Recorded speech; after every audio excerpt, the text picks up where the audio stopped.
Come along, children. Now we're going to have a little music.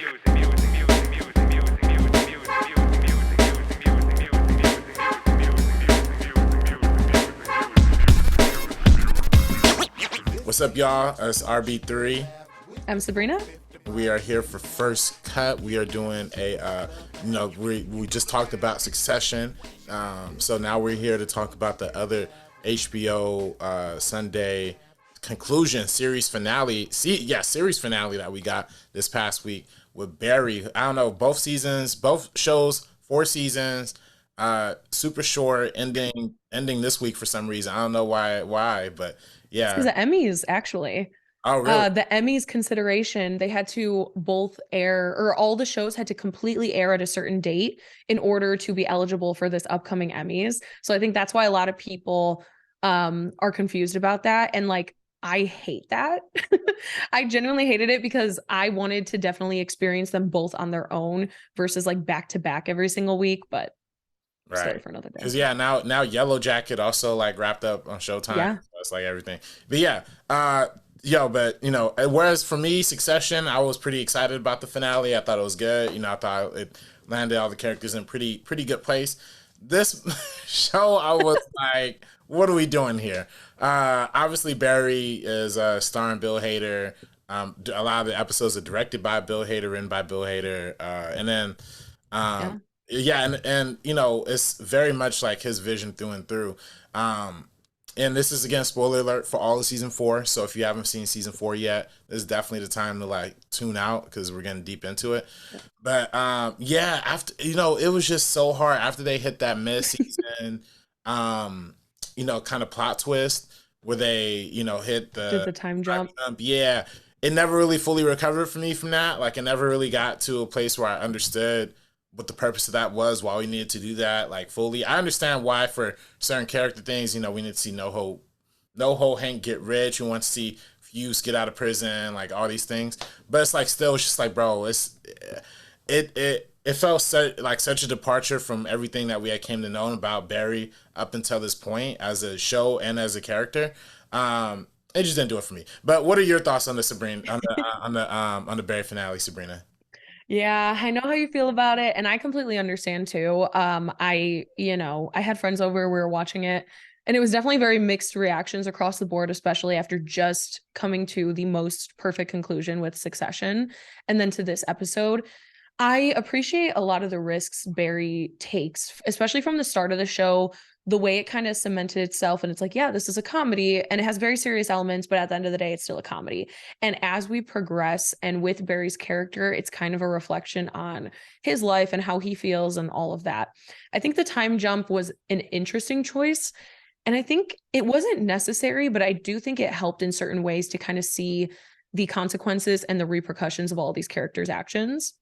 Because I feel like we start out this show all the way in season 1 and we're like, okay, Barry is a morally gray character and he continues to just do whatever he possibly can in order to achieve his dream life and what he wants, which is, of course, Sally as his beautiful wife. And then he wants to be an actor. He wants to have his purpose again. And he had been dreaming about children since the start of the show. I know that there was a lot of flash forwards, even including the one with like John Hamm, where he's grilling at his beautiful house, hosting a party with people. So Barry had these ideas of what he wanted his life to be, and he was so far from it at the start of the show.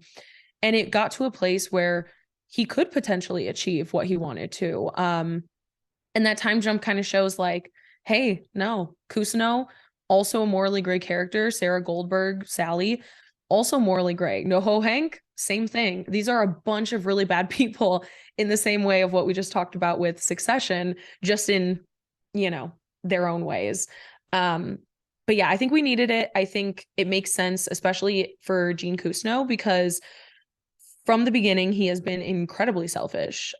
He had always made decisions on whatever's best for him. And we see him with the case of Janice Moss now, where his own ambitions and his own need to be famous and talked about and relevant leads him to put on a performance for a reporter, leads him to go to a meeting with Daniel Day-Lewis, leads him to Warner Brothers, and he's actually disappointed when he finds out like Barry is going to be the main character instead of him. maybe he would have supported the film actually if the film more so focused on his life and his character. So it's just really interesting how they all set up their own endings because of their actions. So I feel like that time jump was a little bit needed. Yeah, I feel that. I mean, yeah. I mean, I feel that. It just, to me, it's like, yeah, it just didn't. Yeah.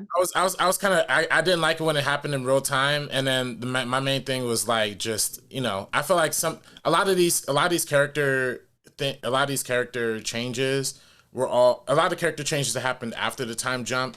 I felt like probably could have happened without a time jump regardless. Like the big thing was like the Barry having a kid, right? And like having a kid, which is also like a big probably portion of why that had to happen that way. Yeah. But otherwise, yeah, I could see Kuzno being. I mean, I still see Kuzno as being the exact same guy he was like 8 years prior to where he is now. I still see Fuchs being like the exact same guy. And it's so funny because I feel like this show, the previous 3 seasons worked very well because I feel like the characters are personally, I personally feel like they're not very complicated. I feel like they're actually pretty like one note, but they just are pretty. They're one note, but like motivated and have like very funny characteristics and are acted really well. But NoHo Hank is always just going to be the lovable gangster. Like he never really moved past that. Barry's always going to be the quiet soldier. And Sally, she probably was the one who who probably changed the most throughout the series. And I thought this last season was going to amplify her journey the most. And it did in the first half when she was being the acting coach and moving back home and seeing this other actress work on like superhero films. Mm-hmm. All of that, I felt like that was moving so well because that to me was the most, Barry was like a good like window, piece of like this whole world. But I feel like the ancillary characters like Sally, like Mr. Kuzno, who again, Mr. Kuzno to me, he's not like tremendously complicated. He's just an actor. You know what I mean? Like he's a selfish actor who wants to be famous. And he, even though he played the whole thing of like, I love my girlfriend, I don't want anybody to do this like to my girlfriend. Like he just wants to be famous just as much as everybody. So that's why he said he goes into those meetings. So it's like, I'm saying all that to say like, I feel like the show I feel like the last 4 episodes of Barry tried to make the show a lot deeper and a lot more complicated and like nuanced than maybe even the previous 4 seasons had like set it up to be. So now when we're just making all these drastic changes, like Foo's got tattoos and is like hanging with gangs, and then NoHo Hank has all these property development, and it suddenly out of nowhere he becomes like this cold killing guy. Like I don't know, it just seems so weird and random. Like it just really just didn't make any logical sense. Like in terms of where everything was going to go for me. So I don't know. I respect and I understand. I completely disagree, especially with the foundations that was like laid out right at the start of the film or the start of the show. Barry dealing with his PTSD, Barry committing all these horrible acts, experiencing all this grief and not knowing how to stop it. I think all of these characters are actually a little bit more complicated than they may seem, especially Sally. I think Sally is somebody, and it's going to go back to what you just said about like where she was at the start of this season, the first few episodes into it. But Sally was, dealing with like a previous like abusive partner. And then she went to Barry, who is just as aggressive, just as violent, actually, if not more, just not so much towards her. And then she tells him like, hey, I felt safe with you. I felt protected. And he was kind of an abusive partner. So she is continuing the same cycle. And we were just talking about the cycles of abuse with Succession, but she's continuing this cycle because she decides to run away with him, even though she did get a major opportunity. Didn't she? She got offered to be like an acting coach or like an actual job in the industry.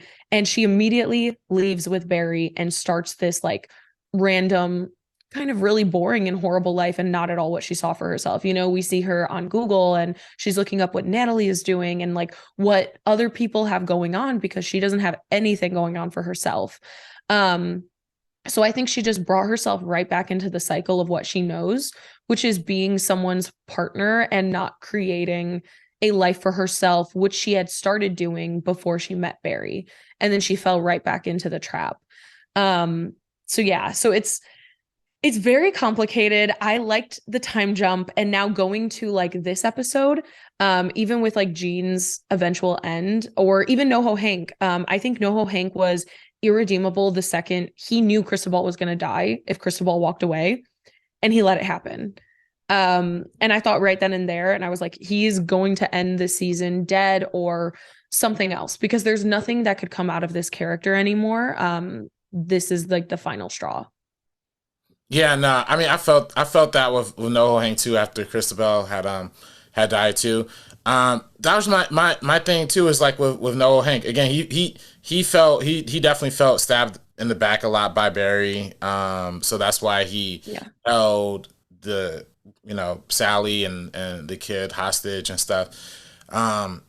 But yeah, even like it just didn't even feel right to me, like him being that kind of guy. Like he's never been that guy, like this whole series, from the whole 4 episodes. Like he's never kidnapped anybody important and like held them at gunpoint. He's never like, I don't know. And then But I think it kind of alludes to the real. fact that that's something that he did do now that he is like the lead and after the Cristobal death. But I thought, but see, that's why, I don't see, that's why I thought it was like inconsistent, because I thought they said like he was crime free. Like I thought he was like for these past 8 years, like the Cristobal thing was the last thing, and now he was like completely clean, completely in real estate, not doing anything like violent. But just because he wanted to get revenge on Barry, he's gonna like hold up this kid, and you kind of see at the end like he didn't even want to bring the kid outside. So it's like, okay, that feels a little bit like no Hank, but it's just, again, it's like this. It just, to me, it's like it just felt like every single character was so well set up, and just, I mean, for me personally, it felt like everything was so set up for everybody,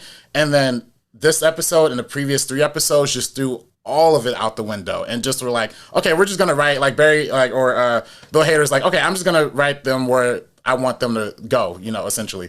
So I don't know. That's my only thing, is like, yeah, with Noah Hank, it's like he isn't like, he definitely isn't like morally redeemable, but he isn't. I definitely don't think he was like this guy in this finale. With Sally, I think she is like such a good character, and I think she had the most like morally complex stuff going into it. I just felt like, man, by the time they get to the end, she is literally just a housewife. She is like a damsel in distress, literally. Like, and I just didn't want to see the show go that way. And a damsel in distress to somebody, we don't even see Barry do any action. Like Barry's the most passive character throughout this whole finale until he gets shot at the end. It's like, I just hated seeing it. I hated seeing this whole episode. I'm sorry. This was like, Yeah. to me, this was one of the worst TV finales I've ever seen, like in general. And I couldn't even, and this is, I think it's worse than like, to me, it's worse than when a show goes super long and gets canceled and they don't have a finale. Because at least with that, is like, all right, like at least they tried to like do something. But this is like, I don't even want to go back and rewatch the previous 3 seasons, because I just know where it's headed, and it just doesn't head to a place that like, it's not even, it's like, to me, it's like, I'm able to separate what's satisfying as an audience member versus what's satisfying like story wise. I feel like I'm pretty good at delineating that personally, because I think Succession is a good example of something that was a well written finale with like things that, with characters heading in a place that works, but it's not the most popular finale because it's not like a happy ending. It's not something that's satisfying the audience. Yeah. To me, this didn't satisfy me or make me happy, and it also just didn't feel like consistent character wise. But that's just me, you know what I mean? Yeah. See, I disagree, just because what Barry wanted was that family, and he ended up having it for what, like 7-8 years at that point, because that's how old the son was. So even though it was a messed up life, they had to move around a lot, they had to do whatever, he ended up having his wife and the son, and teaching his son values that maybe he did not, of course, with Fuchs, he didn't get taught that at all. And he did become a different person, and he was fully prepared, of course, when he got the guns and he is heading over to Sally and his son with Noah, Hank, and Fuchs. He was prepared, like he said, to die that day. He thinks God spared him. He was ready to make it to the end. So he kind of already accepted that as a character. And then it was also essential because he comes out scot-free. People think he is like a manipulated, which he was, but like a manipulated guy who came out and had PTSD and wasn't actually the head of all of these crimes or didn't come to these conclusions by himself. He was actually puppeteered by Gene and other people, which that's not the case at all. But now his legacy is much better than the actual truth. So it makes sense that he had to die. And then this comes out of it, this movie that his son is watching, played by Jaden Martell, which I think is perfect, especially because like Barry was in, or Bill Hader was in It Chapter 2, and Jaden Martell is Bill in It Chapter 2. Right. Oh, Yeah. keep that. Oh, that's funny. Yeah. So I thought that was sweet. If there was any thought behind that in that way. But Yeah. I think this was satisfying and sad for all the characters. We know now Gene's life is totally ruined and people think that he is this mastermind, and he's totally in prison. Sarah Goldberg's Sally is acting and lying low, never got to achieve her dreams, but she also put herself in that position. She could have had that job in the industry that maybe could have amounted to something, but she decided to run away with Barry instead. She actually suggested it in that episode. He's there and she's like, let's go. Like, let's leave. Let's create this new life. And she knew what was going to come out of it. She knew what he did. Everything was out in the open at this point. So she did that to herself and she still gets to act. She still gets to live somewhat of a decent life, it seems like, with her son. And yeah, his son is going to see, his son knows Barry is a killer, of course, because Sally did tell him. But now he sees people that, you know, speak of him a little bit more highly because they don't know the full truth. And I think that just continues all of this aggression. I think all of this like toxic masculinity, which we see with Barry, we see with Fuchs, we see with NoHo Hank, especially. I think all of this just continues. NoHo Hank had to die. It was poetic that he died with his horrible statue of Crystal Ball. Love that touch, especially by the hands of Fuchs, who consistently over and over and over again was trying to get back at Barry for other things that he has done, for wanting to not work for him anymore, for cutting him off. And then he was actually able to give him his son at the end, give him a look of like, hey, we understand what we've both done to each other by this point, and now I'm completely done. This is my white flag. Here is your son. I see this now. I see this little boy when he first met Barry. Like, he knew Barry as a kid. So yeah, I understand it all. I like the time jump. I like the second time jump to when the son's a little bit older and watching the film about Barry. But I understand that it's not the most satisfying. I did gasp when Bill Hader got shot by Gene Cousineau, though, I will say. Yeah, that was a gasping moment for sure. Like, and that was even like the title of the episode, like, oh wow, and then just like that was yeah. I didn't realize that. Yeah, like the title of the episode was like wow, and then like he gets shot, it's like oh wow, and then boom, I'm like oh that was tough. It was also a dark image too, seeing Cousineau there with the gun, like as Barry is sitting there too. That was tough. It's funny though with you were mentioning with Fuchs. I actually like the way that his story, like you said, I like the way that his story went, especially after seeing the son and kind of remembering that he brought Barry in as a kid. This is all coming full circle for him. So I did enjoy that part of it. You know, him killing the old Hank was just like, man, that sucks though. Like, cause they were kind of buddy, like in, you know, some parts of this show. So it's like, going down like that is tough. You know, for me, again, I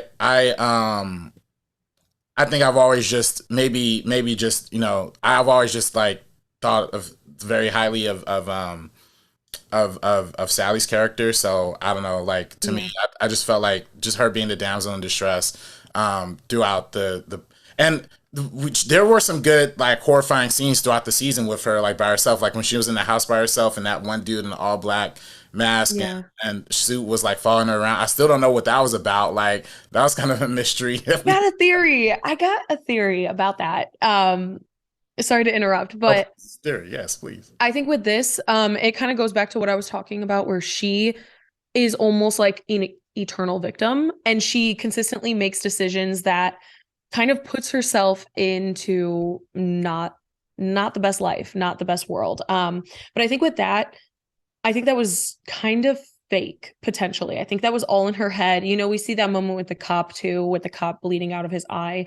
I think she has maybe just like disassociated a little bit. Maybe she's just kind of seeing this like, I don't know, extreme version of the world. But particularly with that scene, the thing that got me was the guy in all black. He goes to close the door behind him, but somehow he's on the other side of the door. That was the first indicator for me where I was like, okay, I don't believe this is real. I believe it's all kind of a little bit of a figment of her imagination with all of her traumas kind of coming to the surface. So, of course, she gave her son vodka. Very bad, a terrible mother. Her son is passed out. This figure comes in. I think it's, you know, a manifestation of that guy that she choked in the bathroom, Right. plus the guy she murdered. She mentioned multiple times post, because she murdered one of the bikers that came into the house. She felt that guilt. She felt that weight still on her. And I think that shows that. And it's also kind of like her own shadow of like the life she could have had if she didn't make this decision, that ultimately really harmed her. And I think even, you know how I mentioned earlier, she told Barry, like, you make me feel safe. I feel safe with you. But when she goes to grab the gun, she's not loading it properly and nothing is happening with the gun. She can't protect herself. She needs to rely on Barry. So I think that's what that represents. And I think the house literally getting hit and crumbling and everything is this broken household that they created together, where both of them, Barry maybe is slightly happy, but she's definitely not. Yeah, right. And I mean, I definitely, and it's sad too because I feel like she's not happy at the end of this too, which is like, Yeah. I wish Sally, which is funny because like, you know, well, I guess I might have read it wrong because you were saying she was acting. I thought she was like a teacher at the high school, like she was like. Well, yeah, but like she gets to like flex those chops Oh a yeah, little yeah, bit. yeah, Yeah. yeah, yeah, yeah. True. Yeah, true. Yeah, definitely. She definitely gets to flex it. I also think, but I think she hates teaching though. You know, a little bit, like Yeah. because like from the even when she was at the community college, she hated it, and then working with that acting with that lady, the actress who was acting, you know, when she was acting coach, she hated it. So like Yeah. when she's having that one close up of her driving, at the end, you just see like that sadness just like pour on her face. Like I don't know, that was like real tough for me too. So I don't know, you know, maybe I got to rewatch it again. Maybe I'll spin it again. Maybe I'll see how. Maybe I'll rethink about the time jump and how, you know, it worked for me. But yeah, for me just seeing the season as it flowed in real time, it just didn't work for me, which is like so tough because I love the first three seasons. I love the first three seasons and the first half of this show so much. Mhm. Like if I were to go, it was like 10 episodes a season. So if I was to go Yeah. for the first like 34, 35 episodes, perfection, one of the best HBO shows. But then after that, it just lost me a little bit. But oh man. I liked it. They all ended in tragedy. It's unfortunate. And yeah, there's just so much I think lately like in television and film and all of this, there's just a lot of really tragic characters that we want to succeed and we want to root for. I've rooted for Barry since the beginning. I rooted for Kendall Roy. If you guys want to check out our Succession series finale review, like I am constantly rooting, and of course Sally. I've rooted for Sally since the beginning, but I know that she's destined to choose a terrible fate for herself. And same with NoHo Hank, and same with Barry. It's sad and it's disappointing, but I do appreciate the way Bill Hader went about it because I feel like he's unapologetic with his direction and his writing, where he's like, you're not supposed to like Barry. You're supposed to hate him. Sally's supposed to represent like a vapid wannabe actress. Gene Cousineau is supposed to be this like self-indulgent actor that's been out of his heyday. So yeah, I admire all the risks and, you know, ambitious decisions that they made with this. And it's not the most satisfying, but I like it personally. But I also agree with you. I feel you. I feel you. Well, let us know do you have any other final thoughts, Sabrina? No, I think Bill Hader came out of the gate swinging from the start. The last season was probably the weakest out of the entire show, but that's not really saying much when the first three seasons were so masterful. I'd still recommend, you know, it's an easy watch, shorter episodes, not too many per season. So I think I'm really excited to see what Bill Hader does in the future, whether it's horror, another mixture of comedy and another genre like drama again, something along those lines. I think he's proved himself to be a really fantastic filmmaker. Yeah, no, Bill Hader, regardless of how I felt about these last 4 episodes, I think I would love to see him do more and more. As a writer and as a director and as an actor too. He had a cameo in a A24 movie earlier this year. Yes. That was hilarious. So yeah, please keep at it, Bill Hader. Even though I wasn't the biggest fan of these episodes, but let us know what you think in the comments down below. If you're watching on First Cut, let us know. Did you like Barry? Did you like the season finale? Did you love seeing where Barry as a character went, where Sally as a character went, Gene Cousineau, all these people? Let us know in the comments. Sabrina, where can people follow you? You can follow me on Twitter at Sabrina on Film and Instagram at Sabrina X Monica. Nice. And you can follow me on Twitter, Instagram, and TikTok at Director RB3. You can also follow us on everywhere social media wise at First Cut TMO. So make sure you follow us there. With that, y'all, I'm RB3. I'm Sabrina. And we peacing out, y'all. Peace out. Peace. It's either me or you. Take you out the equation. It's either me or you. You do the math. Only one can remain.